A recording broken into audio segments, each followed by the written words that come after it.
Renato? Parece dois Renato aqui na sala. Como nós temos dois... então espera um pouquinho. Então, estão tanto o Renato Amorim quanto o Renato de Oliveira. É isso? Agora vamos ver quem é que tem mais nome repetido aqui.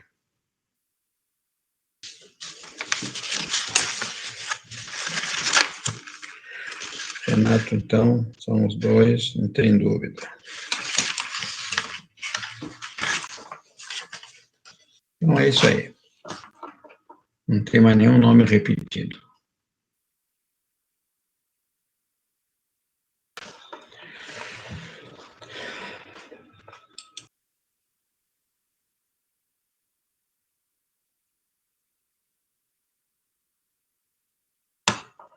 Carolina de Cássia. Renato de Oliveira.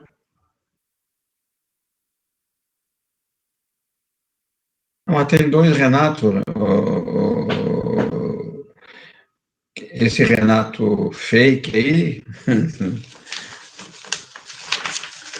Mas se tem dois Renato, como é que... Então tem alguém que está entrando com a senha de outro aí? É isso?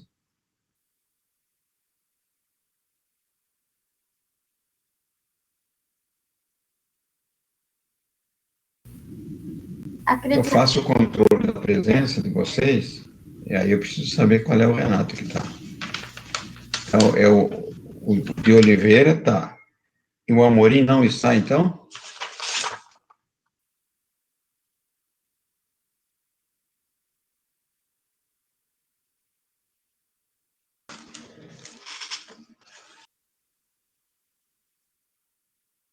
Vamos lá.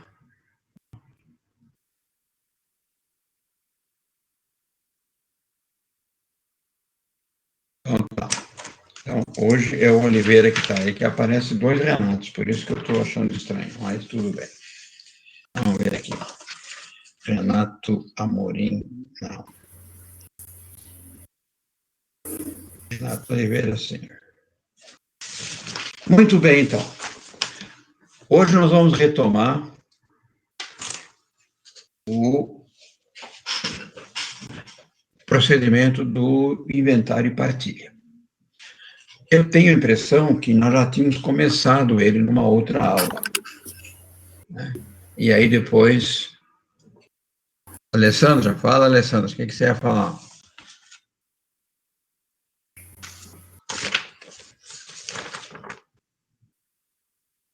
Alessandra?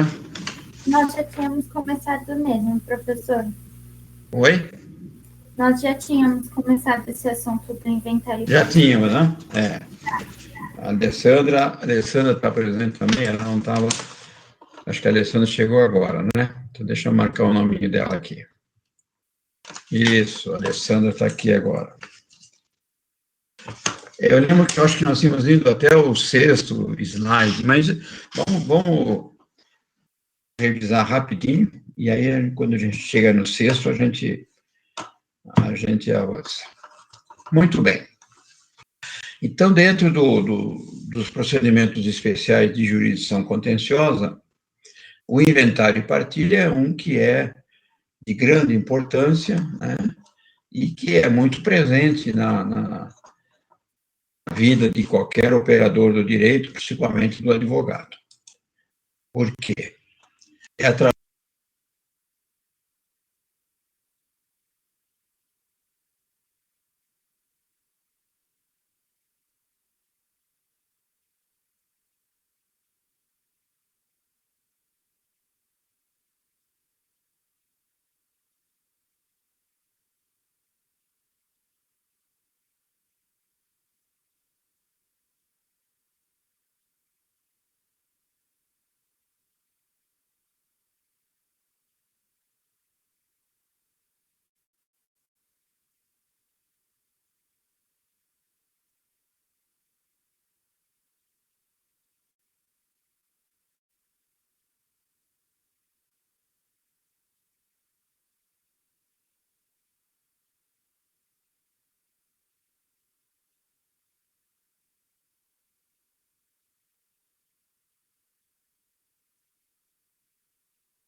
Então, agora consegui abrir e acho que reconectou. Vocês estão ouvindo agora? Só dá uma luzinha aí se está ouvindo, tá? Porque tinha desconectado aqui, não estava, apareceu uma mensagem aqui que não estava sendo transmitida a voz. Então tá. Então nós temos aqui nesse slide número 3, a observação de que, havendo testamento ou interessado incapaz, proceder-se-á ao inventário judicial. Já tínhamos também conversado com vocês de que o inventário pode ser feito judicialmente ou extrajudicialmente. Quando é que o inventário pode ser feito extrajudicialmente? Quando todos os herdeiros forem capazes e concordem. Significa o quê? Todos estiverem de acordo com a forma de partilhar os bens. Né? Houver harmonia entre os herdeiros para partilha dos bens. Ele poderá fazer-se por escritura pública. E aí, quando é feito por escritura pública, ele é feito no cartório de notas, no tabelionato. Tá? Em qualquer tabelionato pode ser feito o inventário, quando os herdeiros forem maiores e capazes. O único empecilho é que o imposto tem que ser recolhido no local do imóvel, tá? No domicílio do último domicílio do falecido. Mas eu posso elaborar uma escritura de inventário em São Paulo, né? E de bens que estão aqui em Guarulhos. Só que aí tem que vir em Guarulhos para recolher os impostos, tá? Porque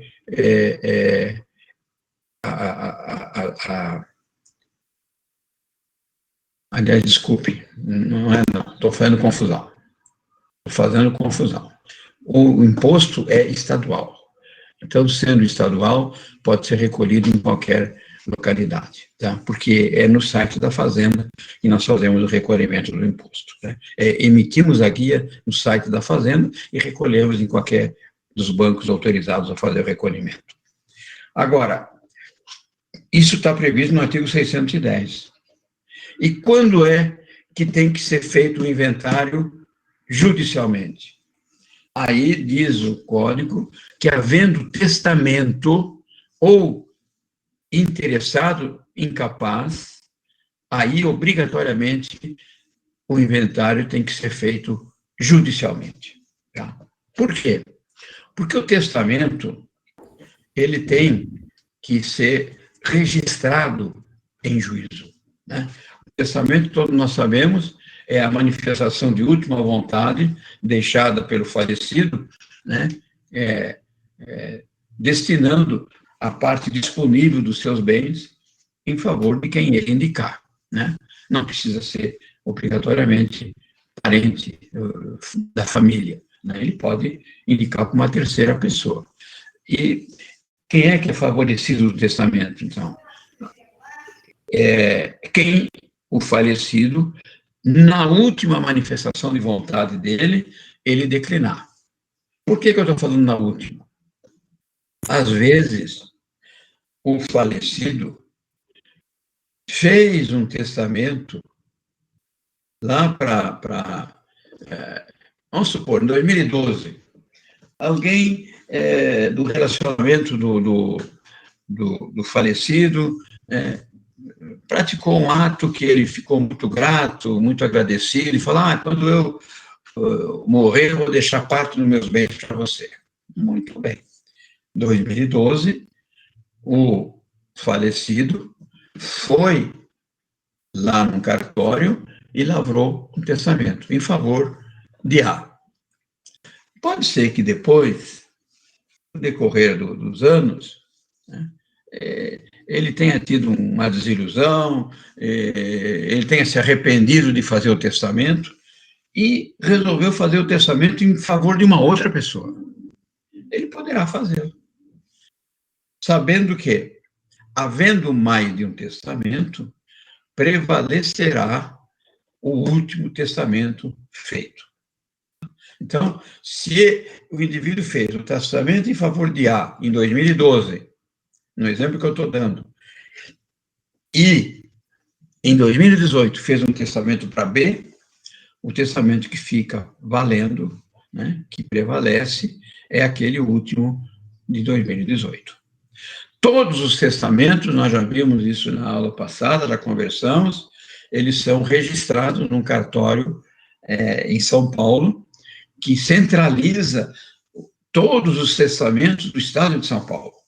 Então, todos os testamentos lavrados entre os 500 e poucos municípios do estado de São Paulo, eles são encaminhados pelo tabelião responsável pelo cartório, onde o testamento foi lavrado, a esse cartório centralizador de São Paulo.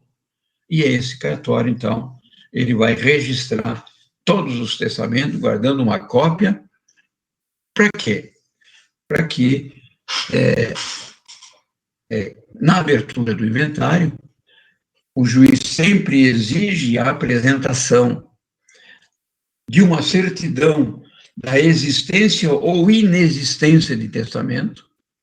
E quem é que vai declarar a existência ou inexistência do testamento? É justamente esse cartório de São Paulo, tá?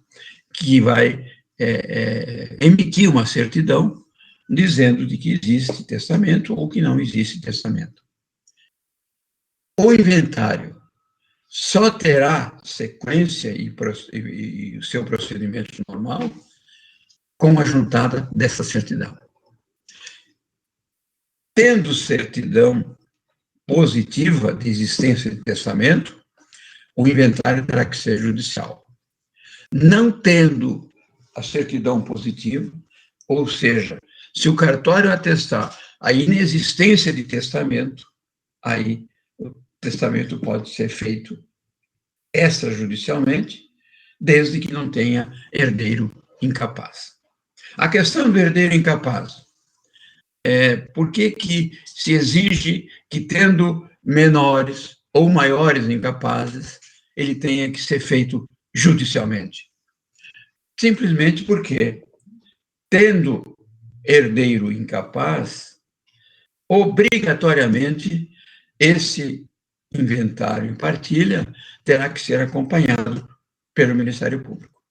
E não dá para acreditar, para imaginar, né, que o Ministério Público possa estar disponível para atender todos os cartórios de notas do Estado de São Paulo, né, na capital, segundo consta, tem mais de 40 cartórios, que esteja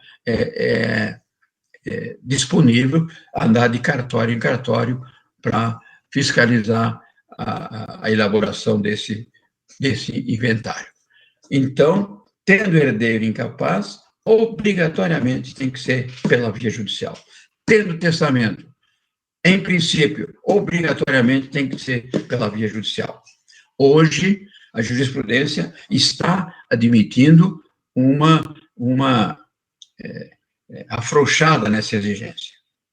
De que jeito que ela admite que o cartório de notas possa lavrar uma escritura de inventário tendo testamento? Que primeiro se leve o testamento a registro no judiciário, né? A abertura do testamento e o registro do testamento é feito em juízo. E depois a jurisprudência tem admitido que o juiz pode expedir uma certidão, um alvará, melhor dizendo, autorizando que o cartório de notas lavre a escritura, respeitando a manifestação de vontade constante do testamento. Mas a regra é testamento ou incapaz, inventário judicial. O atalho, a jurisprudência tem admitido, em casos excepcionais, se vocês quiserem fazer uma pesquisa interessante, que se admite a escritura pública em cartório de notas quando há testamento, desde que primeiro o testamento seja registrado e depois de registrado, o juiz responsável por esse registro emite um alvará de autorização para que o cartório lavre a respectiva escritura. Muito bem. Isso nós já tínhamos, inclusive, conversado na aula passada, se não me engano. Legitimidade ativa para abrir o inventário. Quem é que pode abrir o inventário? Nós temos aí duas situações. Primeiro, quem estiver na posse e administração do espólio. É essa a regra contida no artigo 615 do CVC. Então, veio a óbito o autor da herança, quem é que estava na administração dos bens junto com o autor da herança? Então, essa pessoa, normalmente é o cônjuge, normalmente é um dos filhos, um dos herdeiros, né? E ele pode, então, se estava na administração do espólio, ele pode fazer a abertura do inventário. Aí depois vem o artigo 616.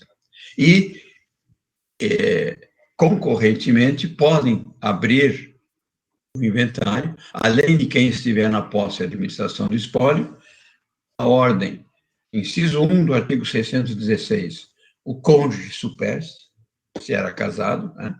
O herdeiro, o legatário, aí temos,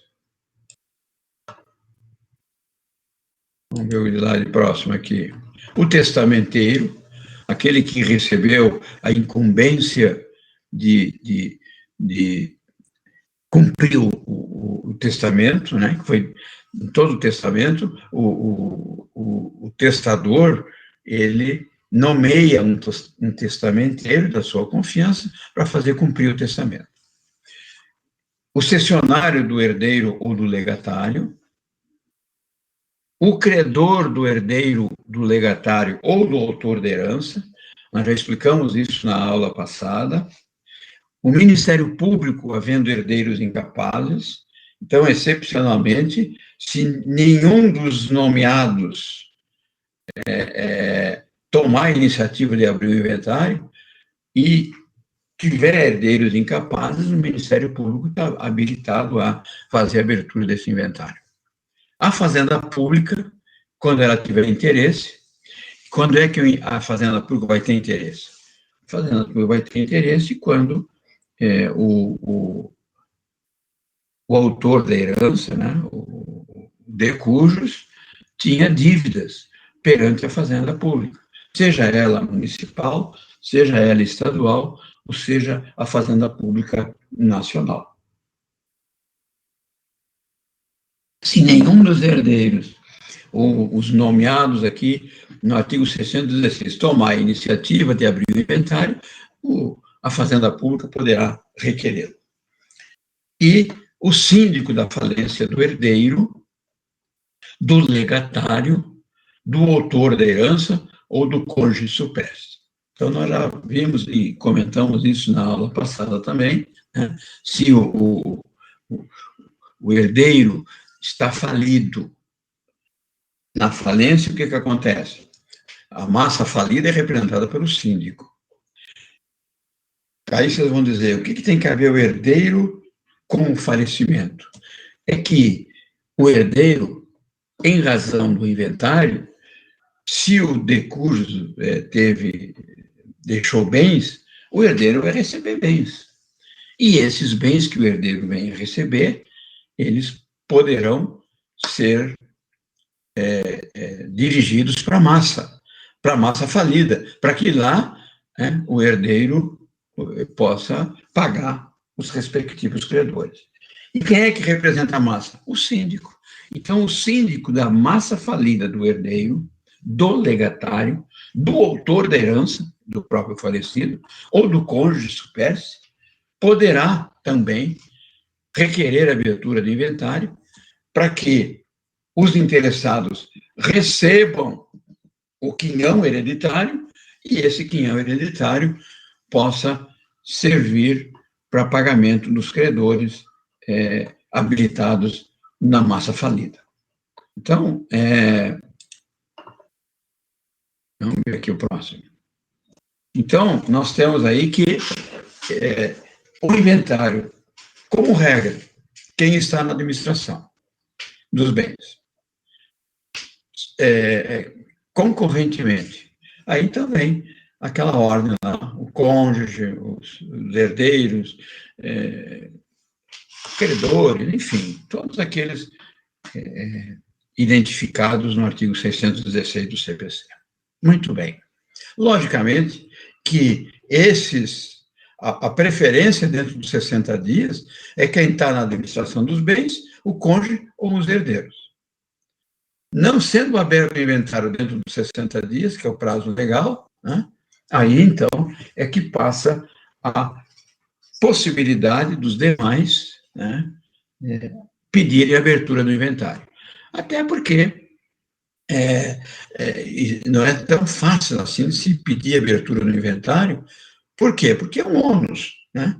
Se eu tenho um crédito, eu tenho como ir no inventário, fazer a habilitação do crédito. Agora, ter a iniciativa de abrir um inventário, arrumar toda a documentação, muitas vezes eu desconheço quem são os herdeiros, vou ter dificuldade em arrumar documentos. Então, aí, só no caso de não ser aberto o inventário no prazo legal, por aqueles que são identificados lá no inciso, no artigo 615, no inciso 1 e no inciso 2 do artigo 616, é que cabe aos demais concorrentes essa possibilidade. Conforme nós já vimos, então, o artigo 611, né, fala que qualquer das pessoas legitimadas, aquelas que nós identificamos, pode requerer, antes que se complete o prazo de 2 meses, a contar da abertura da sucessão, ultimando-se nos 12 meses subsequentes. Essa história dos 12 meses subsequentes é conversa para boi dormir, como se fala, né? Porque muitos inventários não conseguem terminar em 12 meses.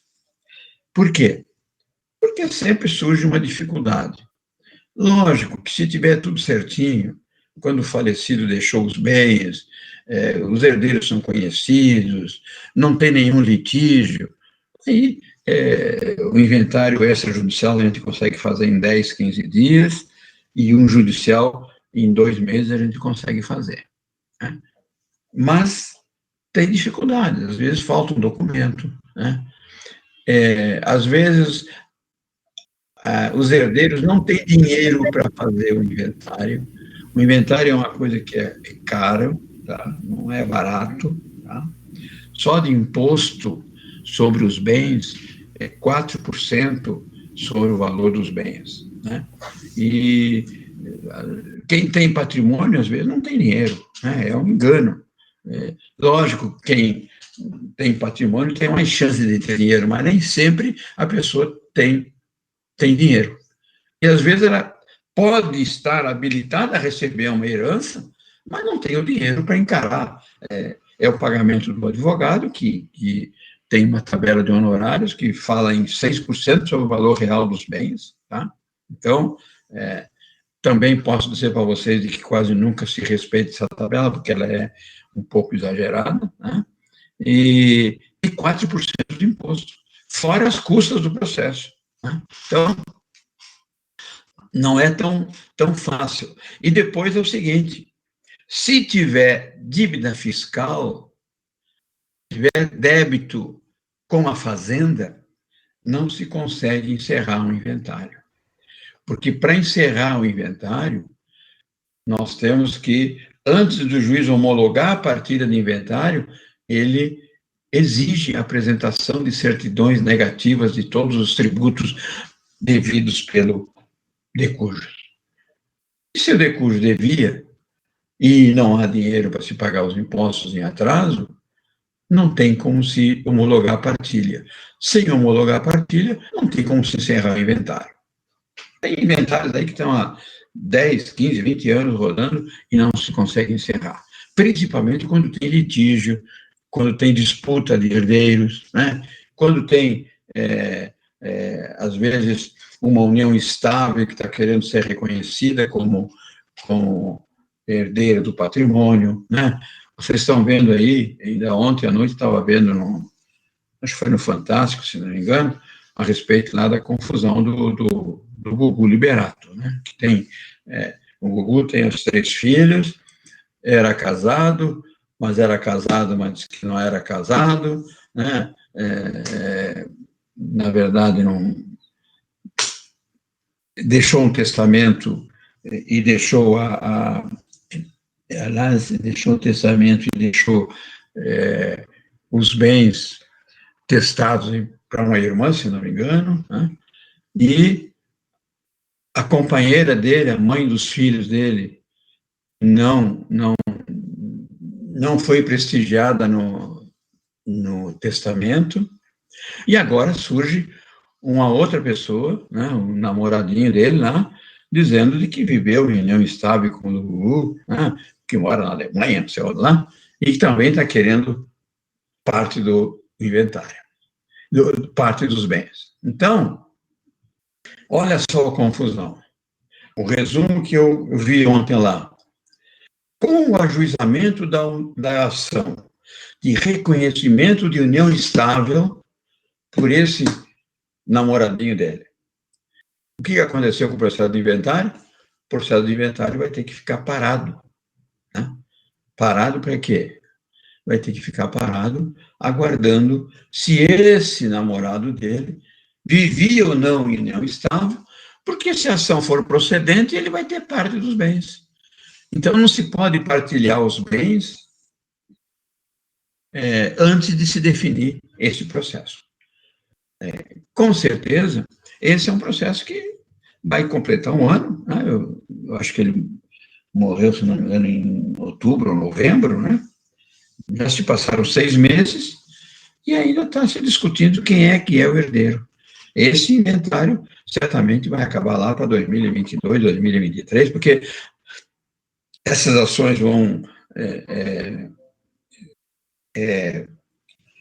terminar em contestação, obviamente, e vai ter uma sentença judicial, depois vai ter recurso, e aí não está se brigando por uma Brasília 76 e nem por 50 mil na poupança, está se brigando por milhões e milhões de dólares, né?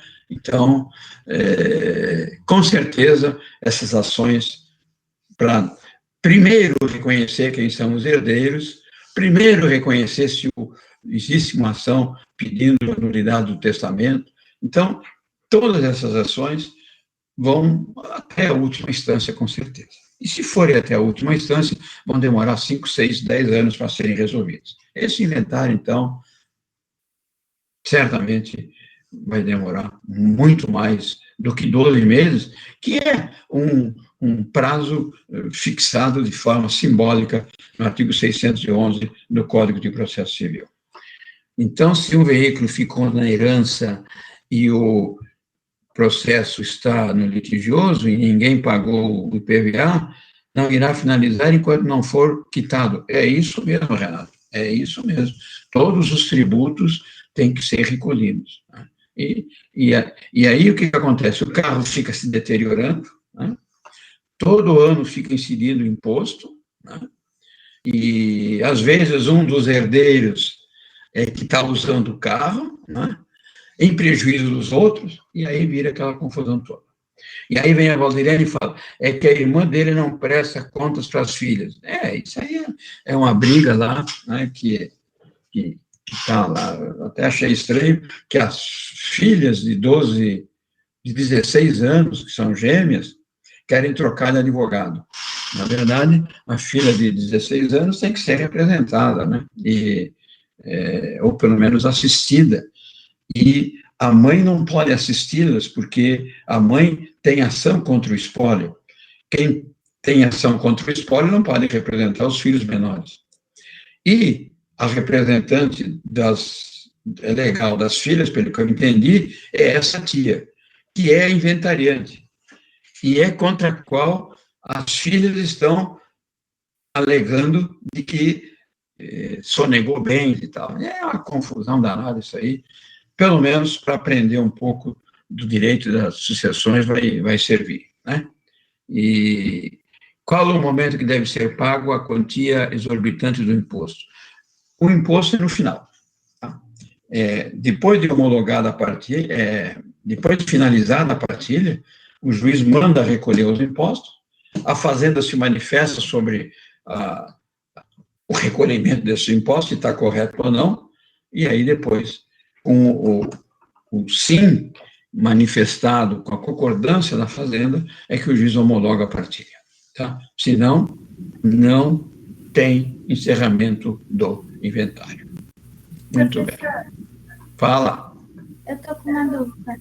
Eu já vi processos em que o juiz mandou pagar o imposto do ITCMD antes de ser apresentada a partilha. E outra dúvida que eu tenho é em relação às despesas do enterro. Porque essas despesas, teoricamente, teria que sair da conta do falecido, certo? E essas despesas não tem que constar no processo de inventário judicial? Não, o problema aí é o seguinte, o momento do recolhimento do imposto, né, ele é até a homologação da partilha. Se o juiz eventualmente determinar o recolhimento antes, aí basta peticionar para o juiz para pedir para postergar esse recolhimento até a data da homologação. Muitas vezes, inclusive, é pedido um alvará para venda de algum bem para pagamento das despesas do inventário. Tá? Porque é o que eu falei. Vamos imaginar, a pessoa tinha um patrimônio relativamente alto. Vamos imaginar, 500 mil reais de patrimônio. E tem um filho que está desempregado e que é simplesmente desprovido de qualquer condição financeira. Ele tem que... a mãe, né, que é meeira, a mãe não é herdeira, é meeira, e o filho. E aí não tem dinheiro, né, para pagar um advogado, as custas do processo e o imposto. Então, se requer até a venda de algum bem, algum veículo, o levantamento de algum dinheiro que estava em nome do espólio, ou, enfim, até a venda de um imóvel para se fazer frente às despesas. E aí recolhe-se isso no final. Tá? Tendo pedido de venda de bens do espólio, tendo herdeiros incapazes, né, aí obrigatoriamente o Ministério Público terá que atuar. Tá? E ele atuando, normalmente o promotor autoriza desde que o dinheiro do incapaz fique depositado numa conta judicial e que ele só possa movimentar esse valor quando ele completar a maioridade.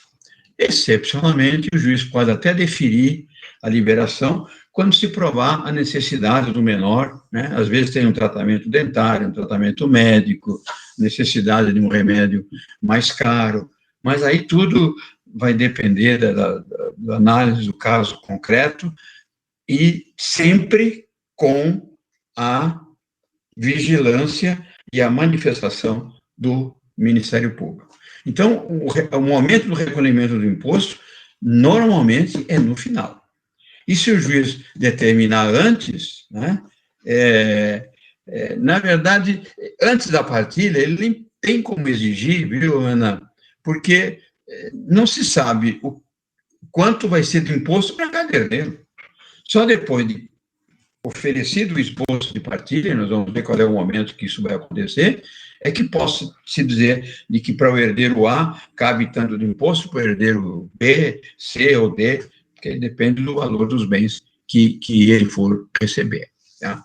Mas não será homologada a partilha sem o recolhimento do imposto. Isso é tranquilo e isso vale tanto para o judicial quanto para o extrajudicial.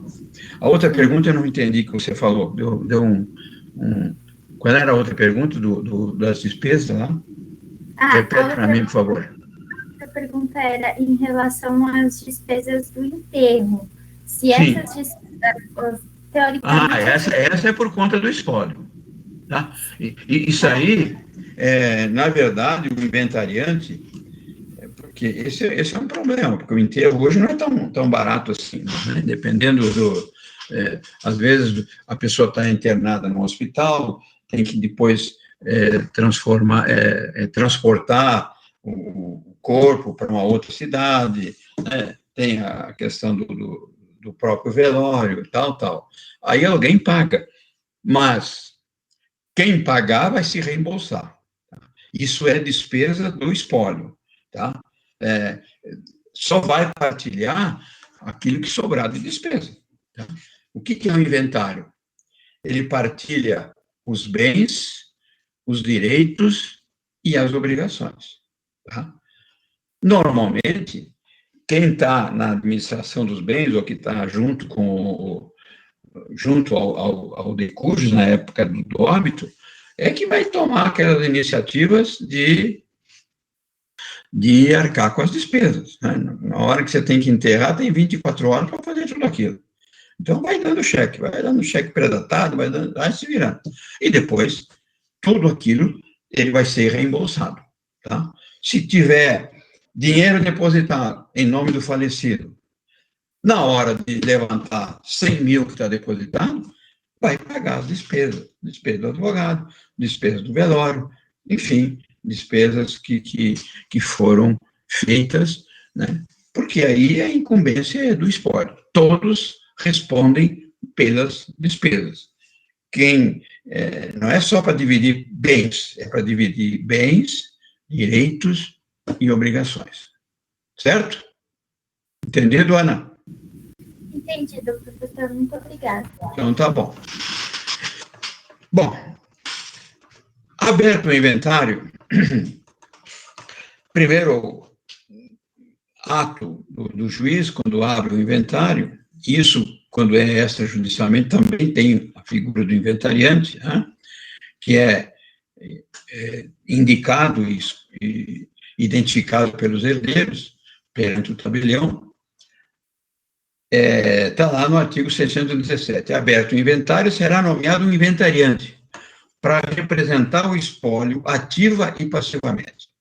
Então, a gente sempre diz o seguinte: o inventariante é a grande estrela do inventário, por assim dizer. Por quê? Porque ele que tem a responsabilidade de destrinchar tudo aquilo que é decorrente desde o evento morte até o encerramento do inventário e a entrega do quinhão hereditário para cada um dos herdeiros. Tá? Então, esse inventariante, ele é nomeado pelo juiz, né? Tem uma ordem de nomeação, nós já vamos ver aqui um pouquinho, quem é que pode ser nomeado inventariante, e ele representa o inventário, o espólio ativo e passivamente. Significa o quê? As ações que o espólio tiver que promover contra terceiros, ele promoverá representado pelo inventariante. As ações que o espólio vier a responder. Vamos imaginar que tinha uma ação contra o falecido. Logicamente que o falecido, aquela procuração que ele havia otorgado ao advogado, perdeu seu valor. Né? Por quê? Porque uma procuração é uma manifestação de vontade. No momento em que há o óbito, a vontade deixa de existir. E o advogado não tem mais legitimidade para representar o falecido. Então, o inventariante vai ter que, ou o mesmo advogado, ou contratar um novo advogado para representar o espólio. E no lugar do falecido, vai passar a figurar o espólio do falecido. Então, se chamava João, a partir do falecimento vai ser o espólio de João, representado pelo seu inventariante. O inventariante é nomeado pelo juiz, presta compromisso em juízo de que ele responde civil e criminalmente por todos os seus atos perante terceiros e perante os próprios herdeiros. Então, é uma responsabilidade muito grande. Tá? Nomeação. Segue a ordem legal. Artigo 617 do Código de Processo. Então, nós vamos ter aqui o artigo 617. O juiz nomeará inventariante na seguinte ordem. Também uma ordem aí de preferência. O cônjuge ou companheiro sobrevivente, desde que estivesse convivendo com o outro ao tempo da morte. Então, a preferência é do cônjuge ou do companheiro. Segundo, o herdeiro que se achar na posse ou na administração do espólio, se não houver cônjuge ou companheiro sobrevivente, e se esses não puderem ser nomeados. Pode ser depois qualquer herdeiro, quando nenhum deles estiver na posse ou na administração do espólio. Quando tem acordo, os próprios herdeiros, os próprios beneficiários, escolhem o inventariante. Né? Embora o cônjuge tenha a preferência legal, na prática, muitas vezes o cônjuge não aceita esse encargo, ele não se sente motivado, né? Porque ainda está mais abatido com o falecimento, aquela coisa toda, e não quer saber de confusão, então, não quer saber de responsabilidade. Então, na maioria das vezes, é um dos filhos, quando tem filhos, que termina sendo o inventariante. Mas isso fica tudo, ou se resolve de comum acordo, e não tendo comum acordo, vai pela ordem legal. O herdeiro menor por seu representante legal. Então, não tendo herdeiros maiores em condições de exercer a função de inventariante, até o herdeiro menor poderá ser inventariante, desde que representado devidamente, né, por quem de direito autorizado em juízo. O testamenteiro, o cessionário do herdeiro, o inventariante judicial, se houver, né,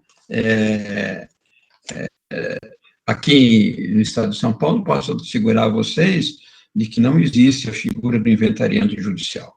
O inventariante judicial seria um funcionário do Estado, né, que teria a função específica de servir de inventariante, mas aqui em São Paulo não existe essa figura. Por quê? Porque vem aí depois a seguir e diz assim, a pessoa estranha e idônea, quando não houver inventariante judicial. Então, o fato é o seguinte, tem que ter um inventariante. Se nenhuma das pessoas nomeadas no artigo 617 puderem assumir, e o juiz, para dar sequência ao inventário, tiver que nomear o inventariante, ele nomeia uma pessoa idônea que não é herdeiro e, obviamente, pessoa de confiança do juiz e que, tendo bens, ele, inclusive, poderá ser remunerado por exercer essa função. Tá? Porque, repito, é bem trabalhosa, dependendo, obviamente, se o inventário é litigioso, se o inventário é consensual, né, se há disputas, e, enfim, o que vai acontecer. Eu estou imaginando, pode ser até que eu esteja errado, mas, no fim, esse inventário do Gugu, que nós falamos, né, e que tem repercussão pela fama dele, no final, vai ter um inventariante nomeado pelo juiz, que não tenha nada a ver com o espólio, para poder, com isenção, né, porque se confundem as coisas totalmente. Né?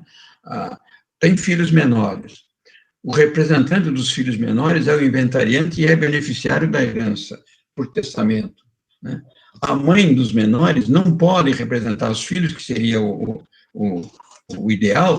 Por quê? Porque ela também briga com o espólio.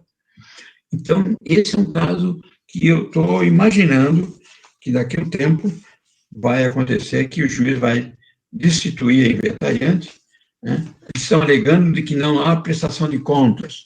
Uma das obrigações do inventariante, né, é fazer prestação de contas periódicas, pelo menos, de todas as receitas e despesas e pagamentos e recebimentos feitos pelo espólio, que é de responsabilidade do inventariante. Então, nesse caso dele, também tem a alegação de que não está havendo a devida prestação de contas. Então, acho que caminhamos para a nomeação futura, né, de um inventariante de confiança do juízo para resolver esse problema.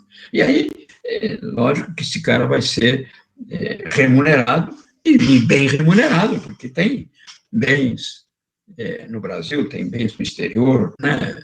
É um patrimônio de grande monta. Muito bem. Incumbência do inventariante. Está lá no artigo 618. O que tem que ser, quais são as obrigações do inventariante segundo o Código de Processo? Aquilo que nós já tínhamos falado, representar o espólio ativo e passivamente, em juízo ou fora dele, observando-se quanto ao dativo, o disposto no artigo 75, parágrafo 1º. O que significa representar em juízo ativa e passivamente perante juízo ou fora dele? Em juízo e administrativamente. Vamos imaginar que vai ter que regularizar um documento de um determinado imóvel na prefeitura. Vai ter que requerer um documento na prefeitura.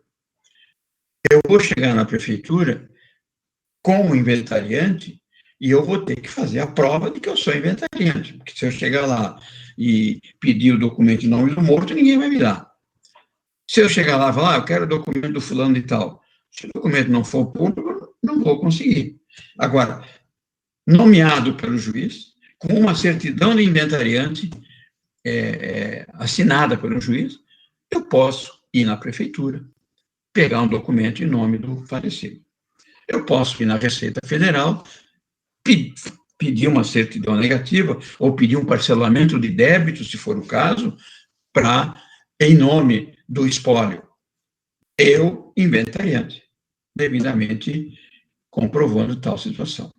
Eu posso ir na fazenda estadual, alguém falou aí do caso do imposto de carro e tal, IPVA, multas, né, no carro, tem carro aí que tem 5, 6, 10 mil reais de multa, então, deve PVA 2, 3 anos, eu posso ir na fazenda e pedir um parcelamento do débito, como inventariante, autorizado pelo juiz. Tá? Isso é atividade administrativa. E em juízo. Se eu tiver que mover uma ação por despejo por falta de pagamento do imóvel que era do falecido, o inquilino deixou de pagar os aluguéis, eu posso mover ação de despejo, né? O espólio de fulano de tal, representado pelo inventariante, através de seu advogado, vai mover ação de despejo. Se tiver uma ação de cobrança, de indenização, seja lá o que for, contra o falecido, quem é que vai representar o espólio? O inventariante, né? O espólio de fulano de tal, representado por ser inventariante, conforme certidão hora juntada, vou ter que juntar a certidão no processo para provar que ele representa o espólio, ele vai, então, figurar no polo passivo da ação. Tá? Então, a figura do inventariante realmente é de grande importância. Administrar o espólio, velando-lhe os bens com a mesma diligência que teria se seus fossem. Vejam aqui a responsabilidade, né? Aqui que vem a responsabilidade civil e criminal pelos atos praticados pelo inventariante. Tá? E ele tem a obrigação de zelar pela guarda dos bens do espólio. E se não guardar esse zelo, ele pode ser destituído. Né? Se ele não cumprir com as suas obrigações, ele poderá ser destituído e nomeado outro em seu lugar. Prestar as primeiras e as últimas declarações pessoalmente ou por procurador com poderes especiais. Então, quando se abre o inventário, depois nós vamos ver o procedimento dele, né? são feitas as primeiras declarações, quando é noticiado o óbito, o estado civil do falecido, quem são os interessados na herança, quem são os herdeiros, quais são os bens que compõem o espólio, se tem dívidas conhecidas, né? Se tem créditos a receber, direitos a receber, tudo isso consta das primeiras declarações feitas no processo de inventário. E são feitas por um inventariante representado pelo advogado. Com relação ao advogado, dentro do inventário, o que pode acontecer? Um advogado pode representar todos os herdeiros, ou cada herdeiro poderá ter um advogado. Um advogado pode representar 2, 3 herdeiros, e um outro advogado pode representar os outros interessados. Aí, quando o inventário é consensual, né, é amigável, como se fala, perfeitamente um advogado resolve o problema, porque há consenso. Se há consenso, há confiança. Se há confiança, não há por que ter vários advogados. Embora possa ter, mas não necessariamente. Agora, quando é litigioso, obviamente que o herdeiro A tem um advogado, o B tem outro advogado, e vou voltar de novo ao caso do Gugu. Né? Ali tem advogado da inventariante, advogado dos herdeiros, advogado da companheira do Gugu e advogado do namorado do Gugu. Então, tem advogado para todo gosto. Né? E todo mundo de olho na participação do quinhão que cada um vai receber, porque não é um quinhão desprezível. Né? Quando tem inventário com muitos bens, todos se interessam em resolver. Quando o falecido é pobrinho, aí, coitado, é difícil até de arrumar um advogado para fazer o inventário, né? Porque o advogado gosta de inventário com bastante bens, por quê? Porque ele recebe os seus honorários de acordo com o valor do monte mor partível. Exibir em cartório a qualquer tempo para exame das partes os documentos relativos ao espólio. Então, quando ele faz as declarações, ele tem que, todas as declarações que ele faz, ele tem que juntar cópia de documento.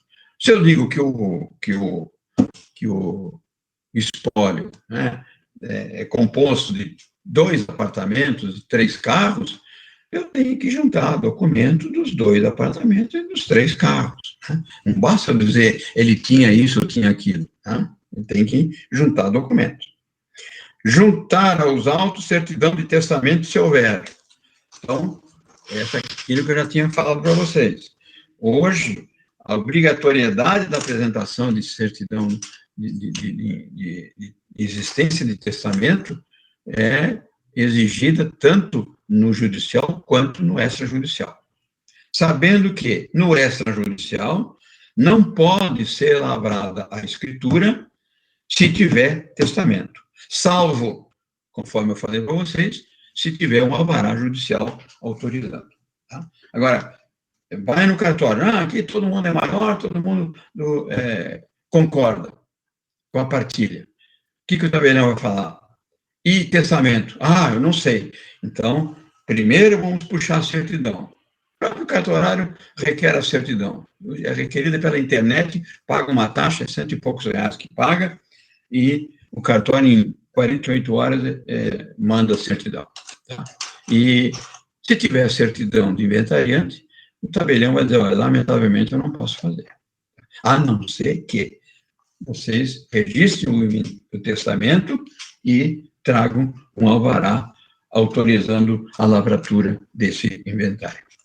Tá? E, quando é judicial, a mesma coisa. O juiz, documento essencial. Preliminarmente, traga o inventariante a certidão da existência ou não de testamento, para depois ele dar a sequência. Muito bem. Vamos ver aqui. O próximo inciso aqui.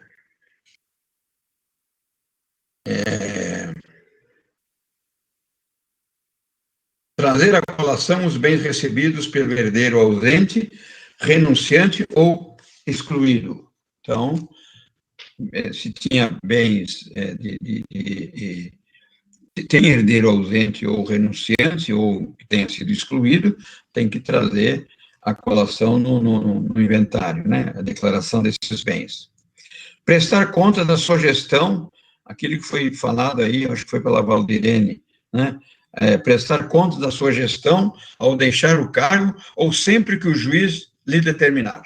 Então, é obrigação do inventariante prestar conta dos seus atos. Quando é que existe uma vigilância maior na prestação de contas? Nos inventários litigiosos, né? Principalmente quando há renda, quando há recebimento de valores, né? Vamos imaginar, o falecido tinha 10 casas de aluguel. Ora, quem é que vai receber os aluguéis a partir do falecimento? O inventariante. Esse valor fica sob a guarda do inventariante, que é para pagar as despesas, para fazer a reforma nos imóveis, enfim. E, ao final de um período, ele tem que fazer uma prestação de contas e dividir, inclusive, disponibilizar ou deixar depositado em juízo o valor para quando for partilhado, né, em favor dos herdeiros. Quando não é feito e quando há litígio, aí, então, os herdeiros podem, através de uma ação de exigir contas, nos próprios autos do inventário, requerer essa prestação de contas. Tá? Isso é muito comum quando tem filhos de relacionamentos diferentes, né? Quando não há o entendimento entre os herdeiros, onde um fica desconfiando do outro, onde um fica achando que o inventariante está prejudicando ou não.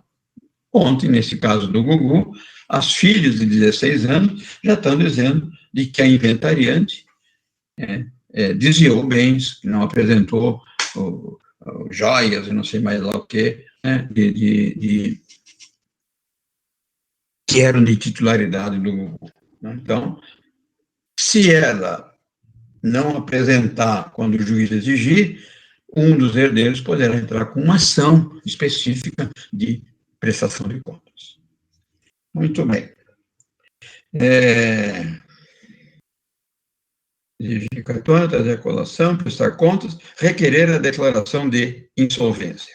Essa declaração de insolvência é quando o espólio, né, tem mais dívidas do que bens. Tá? Nós sabemos de que o espólio ele compreende o conjunto de bens, direitos e obrigações, né? Obviamente que no inventário todo mundo gosta dos bens e dos direitos, mas ninguém gosta de partilhar as obrigações. Mas todos os credores do espólio poderão reclamar dentro do processo do inventário o pagamento primeiro dos seus créditos, ou seja, dívidas do inventariado, né, do falecido, e depois o que sobrar é que vai ser partilhado. Se o falecido deixou mais dívidas do que patrimônio, o inventariante, não tendo como fazer frente ao pagamento das dívidas, ele poderá, inclusive, requerer a declaração da insolvência. E declarando a insolvência, aí vão ser arrecadados os bens todos do falecido, chamar todos os credores e, proporcionalmente, pagar o que for possível, né, em termos de porcentagem. Se as dívidas somam 200 e o patrimônio soma 100, cada credor vai receber 50%. E os herdeiros não vão receber nada. Né? Por quê? Porque primeiro se pagam as obrigações e depois se dividem os créditos. Tá? Também tem o seguinte: herdeiro não responde pelas dívidas do falecido, além do valor do quinhão hereditário recebido. Então, nesse caso, o sujeito não vai receber nada, mas também não vai pagar, eventualmente, dívidas que não eram, que eram do inventariado, e se não deixou bens suficientes, os herdeiros não recebem patrimônio, mas também, obviamente, é até justo que isso ocorra, não serão responsáveis pelo pagamento das dívidas. Tá? Então, vamos ver aqui agora, 619, tem outras obrigações do inventariante. Tá? Incumbe ainda ao inventariante, ouvido os interessados e com autorização do juiz, alienar bens de qualquer espécie. Então, ele pode, já falei para vocês, vender bens do espólio, tá? Para pagar obrigações do espólio. Tá? Às vezes são obrigações que o espólio tem a cumprir, e que eram obrigações do falecido, e que passa a ser do inventariante. Então, ele pode alienar bens de qualquer espécie, desde que, obviamente, aqui, ouvidos os interessados e com autorização do juiz. Então, o inventariante vai fazer um pedido para venda de um veículo, o juiz, se for o mesmo advogado, vai dizer, requerer a venda do bem, do veículo tal, né, com a expressa autorização de todos os interessados, todos os herdeiros. Pronto, está resolvido. E aí, o juiz vai expedir um alvará para venda do bem. Se tiver menor, o juiz vai ter que dar vista aos interessados, inclusive ao Ministério Público, que representa, que fiscaliza os atos em nome daquele menor. É aí que entra aquele caso que eu falei para vocês. Muitas vezes, na alienação de bens, quando tem menor, o promotor faz a ressalva, manifesta sua concordância, desde que a parte proporcional cabente ao menor fique depositada em conta judicial perante o juízo. Transigir em juízo ou fora dele. Então, o inventariante pode, desde que ouvidos os interessados, fazer acordo judicial, por exemplo. Né? Tem uma ação de despejo, o inventariante pode fazer, em nome do espólio, um acordo naquela ação de despejo. Tá? Por quê? Porque ele representa ativa e passivamente o espólio. Pagar dívidas do espólio.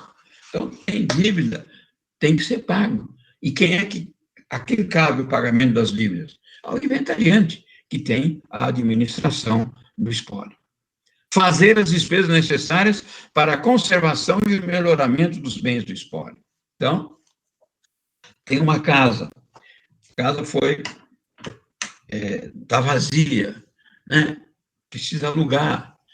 Mas a casa está toda suja, tem que ser pintada, tem que consertar o telhado, tem que... problema de vazamento. Não dá para alugar desse jeito.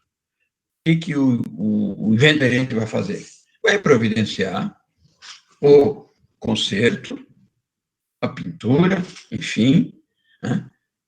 Documentando tudo, né? Tudo que for pago tem que ser documentado, para que, se houver a necessidade de uma prestação de contas, essa prestação de contas possa ser feita. E nós sabemos que prestação de contas não é brincadeira. Você não prova pagamento com saliva. Pagamento a gente prova com documento. Então, ele pode fazer o conserto para depois poder alugar a casa. E ele vai tirando o dinheiro do espólio, né? Ele está autorizado a fazer essas despesas. Muito bem. Aí vem aqui agora o slide número 8. Vamos ver aqui.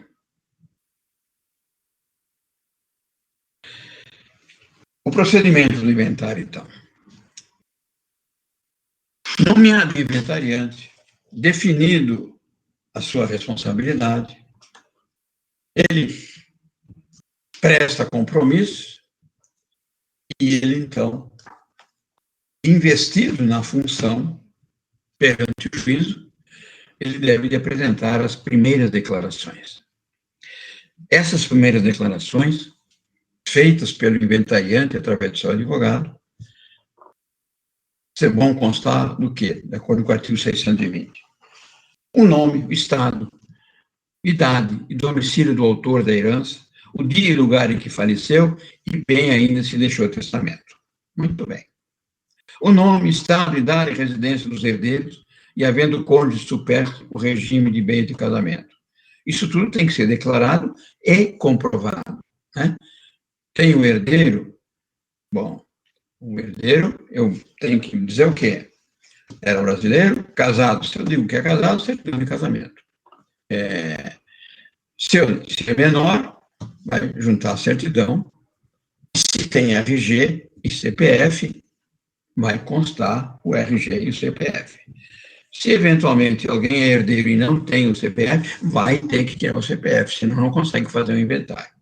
Hoje, até os menores já têm o CPF, né? Porque, pelo menos acho que 3 anos para cá, toda criança, quando nasce, já fizeram essa maldade com ela, ela já nasce com o CPF, né? Então, com o futuro, todas as pessoas vão ter CPF, mas tem muitos menores que ainda não têm. Não tem RG. Então, vai ter que tirar o RG e vai ter que tirar o CPF. Tá? O CPF hoje é um documento que me parece, num futuro muito próximo, vai ser o principal documento de identidade, de identificação. Porque RG, as pessoas têm 1, 2, 3, 4 RGs. Né? Por quê? Porque ele é emitido por cada estado. Então, eu mesmo, se eu nasci no Rio Grande do Sul, eu tenho 2 documentos de identidade. Tenho um lá, quando vim para São Paulo, e outro aqui em São Paulo. A minha esposa tem do Espírito Santo, onde ela nasceu, e tem documento de identidade aqui de São Paulo. E ali na Praça da Sé, se vocês quiserem, em 10 minutos vocês pegam uma identidade do Pará, de São Paulo, do Rio, quantos quiser, ali por R$50, 3 por 100 e assim por diante. Quer dizer, não, o documento de identidade hoje perdeu, né, aquele glamour de antigamente. O CPF, não. O CPF, cada um tem um só. Não dá para ter 2 CPFs. Né? E ele tem vigência em todo o território nacional. Vamos ver aqui. O que mais que tem que ter? A qualidade dos herdeiros e o grau de seu parentesco com o inventariado, desculpe. Lógico que o direito de herança decorre do grau de parentesco com o falecido. Então, vamos ver.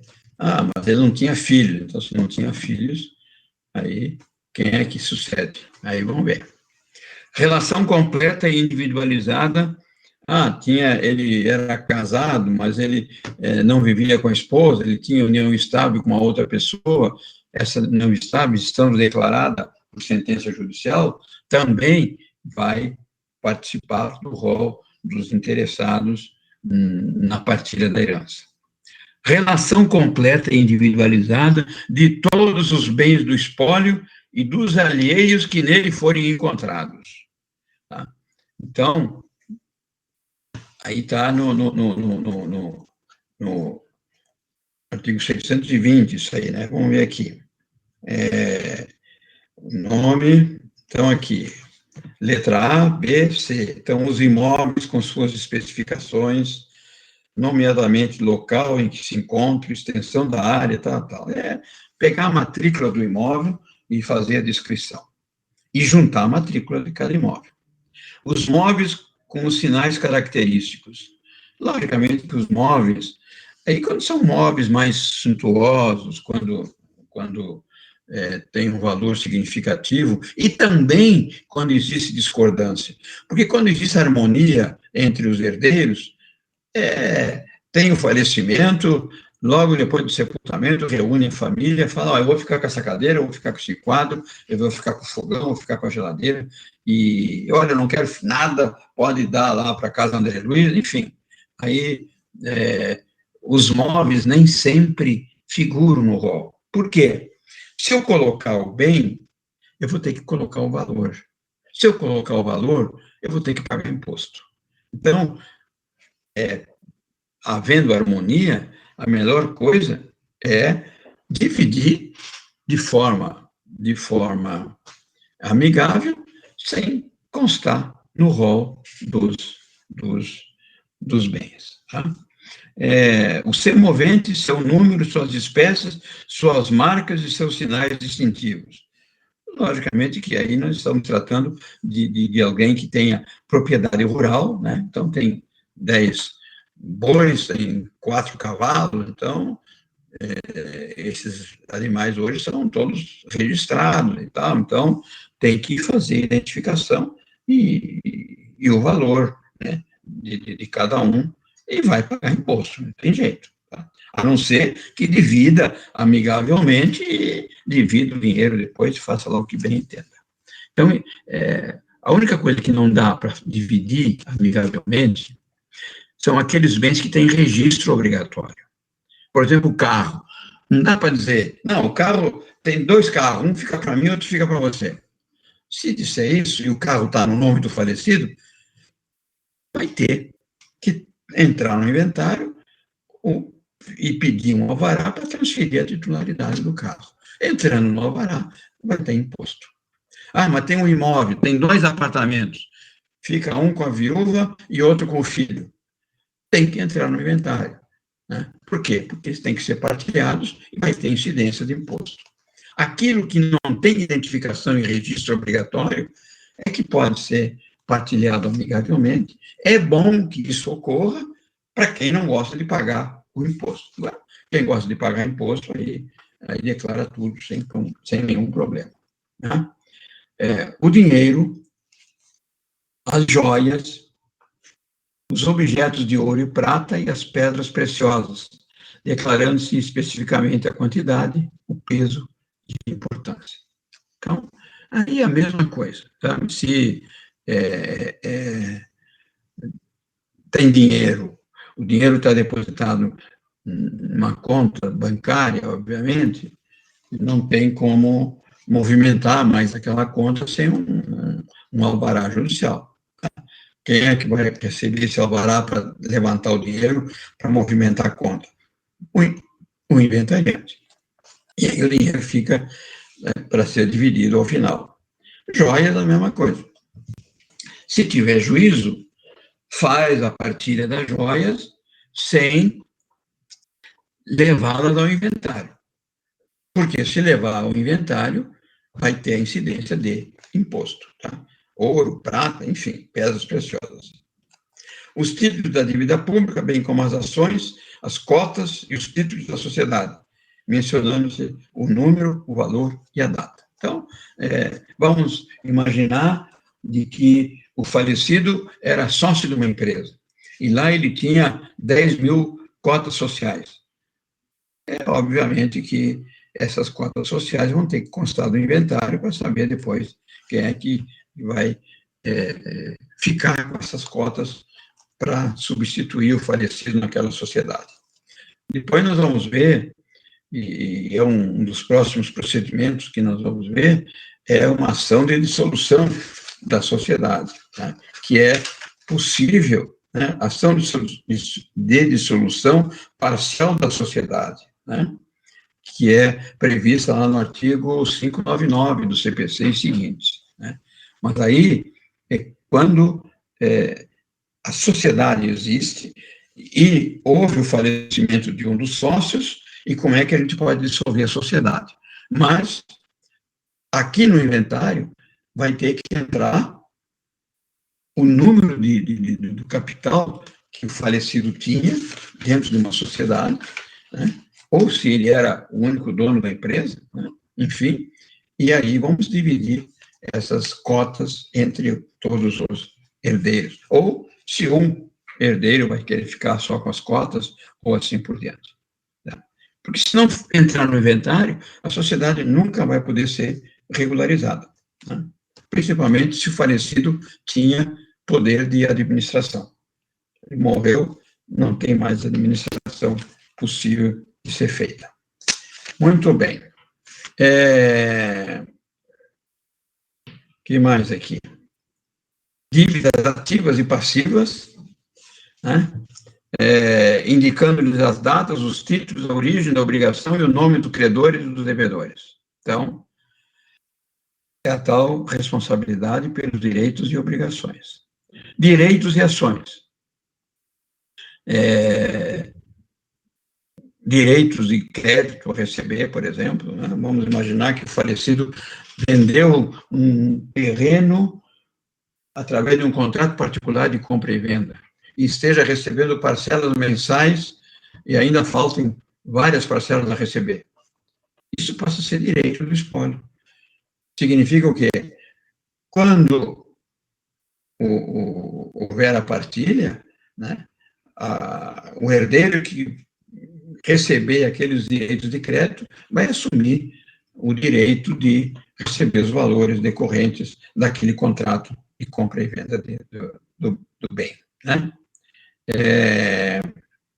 O valor corrente de cada um dos bens do espólio. Então, ele tem que declarar os bens do espólio, e aí são essas, então, as obrigações que devem constar das primeiras declarações. E isso tudo, repito, é atribuição do espólio. Um detalhezinho, para a gente encerrar. Às vezes, o inventariante não conhece todos os bens do espólio. Às vezes tem bens que ele não... Às vezes o cônjuge não sabe os negócios do marido, do falecido, né? E aí ele declara o que ele sabe. Depois, quando ele vier tomar conhecimento no curso do inventário, ele poderá acrescentar esses bens. É aí que nós vamos ver na próxima aula, vai ter um momento que ele vai prestar as últimas declarações. Nas últimas declarações, aí ele complementa aquelas primeiras declarações naquilo que está faltando, né? Então, vamos encerrar aqui com o artigo 626.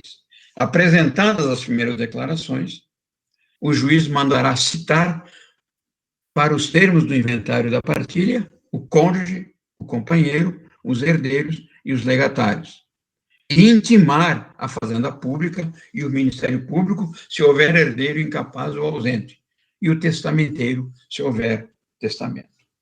Lógico, se todos os herdeiros, os interessados, forem representados pelo mesmo advogado, o mesmo advogado se manifesta em nome de todos, tá? Mas,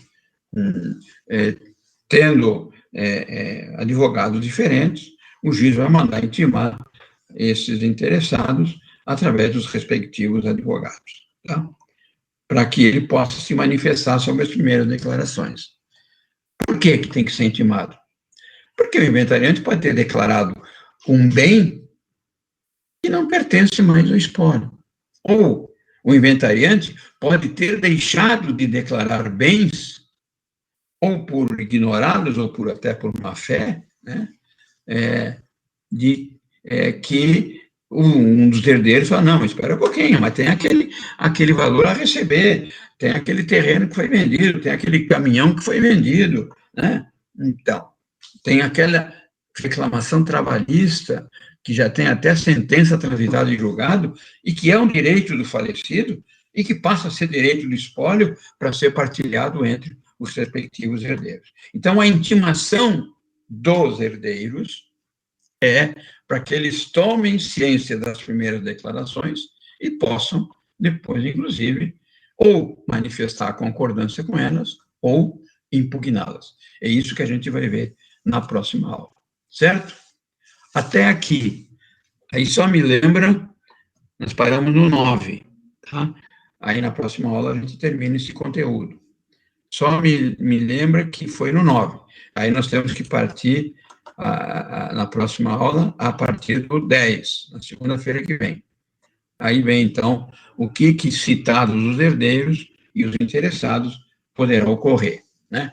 Para a gente poder, na próxima aula, chegar na partilha dos bens, certo? Eu só queria ver uma coisa só. Tem alguém que chegou mais tarde aí? Vamos ver. A Alessandra, que eu marquei aqui, a Alessandra, a Ana, a Carolina e Cássia, a Caroline, o Eurípides, o Igor, a Janaína da Costa, a Micaela, o Reginaldo, o Renato de Oliveira, o Robson, o Romildo, a Sara, a Terezinha e a Valdirene. Tem alguém aí que eu não falei que está presente? Tem a Gabriela. Essa é o que eu queria saber. É a Gabriela Galvão ou é a Gabriela Albino que está presente? Gabriela. Quem é você, Gabriela? Vamos lá. Gabriela Galvão. Ótimo, beleza. Tem mais alguém que está aí e não foi citado? Professora, a Rebeca e a Tamires. Oi? A Rebeca e a Tamires também estão A Rebeca está aí? Tá. A Tamires também. E a Tamires, vamos ver aqui a Tamires. Tamires, certo. Desses que estão aí, todos receberam o recibinho lá, o protocolo dos trabalhos que vocês mandaram? Sim. Todos, né? Certo? Beleza. Então tá bom. Só uma coisa.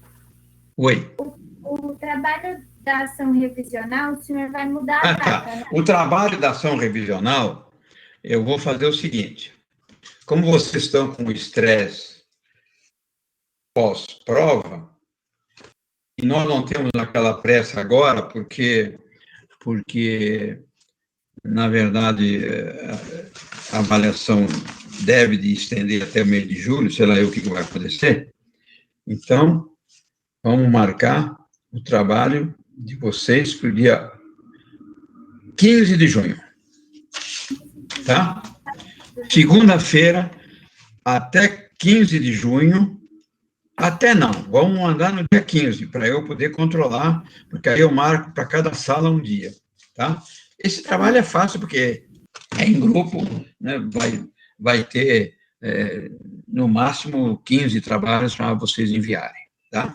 Agora, por favor, coloquem, né, no trabalho, lá em cima, o nome de todos os integrantes do grupo, tá? O nome e o RA, para poder identificar o trabalho, tá? Certo? O trabalho, então, não é mais naquele dia 25, acho que era, se não me engano, que estava marcado, tá? Vamos deixar para junho. Dia 15 de junho vocês têm para entregar o trabalho. Já estou anotando aqui e depois eu vou colocar no Kitutor. Vou alterar a data de todos os trabalhos, tá? E agora nós vamos começar a trabalhar com as peças e os outros trabalhos que eu vou passando para vocês, tá? Eu não vou juntar tudo numa data só, porque isso aí, vocês terminam se enrolando e se apavoram, e aí vem todos os professores pedindo um monte de coisa, e aí dá aquele desespero. Nós vamos agora desenvolver os trabalhos paulatinamente para que não haja esse atropelo. Na verdade, a gente está aprendendo junto com vocês a lidar com o Kitutor, tá bom? Alguma pergunta? Professor, comenta sobre o horário, já que está todo mundo aqui, para não acontecer o que aconteceu hoje. Não, o horário da aula, gente, é 7h30, tá? 7h30 às 9 é a primeira aula, 9h30 a gente pode ir, 9h15 começa a segunda, e vai até 15 para as 11, tá? Mas não relaxar no horário, porque quando ia na faculdade, você tinha que levantar, pegar a condução, tá? E ir para a faculdade. E a aula começava às 7h30. Agora que vocês já estão em casa, não justifica de passar para as 8h, tá? Então, vamos respeitar 7h30, tá bom? Próxima segunda, 7h30, tá? Professor, foi acrescentado mais um no trabalho? Não foi acrescentado nada. Você